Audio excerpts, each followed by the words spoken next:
Yo, assalomu alaykum. Bugun xudo xolasa tovuqlarimizga bunaqa nipi ilkalarni ustanovka qilamiz. Bunaqa oddiy idishda suv ichib zerikishibdi. Shuning uchun shundan hozir zakaz qilganman. 50 tamikin shunaqa bor.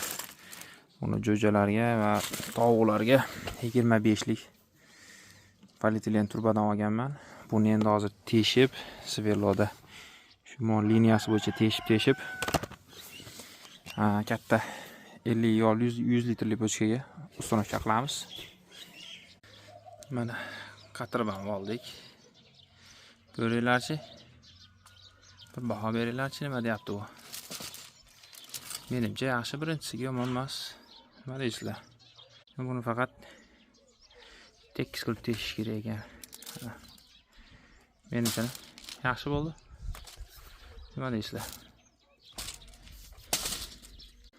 Мотивация надо поднять, ребята.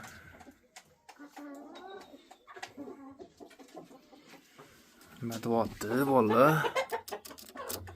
Nima deyapti?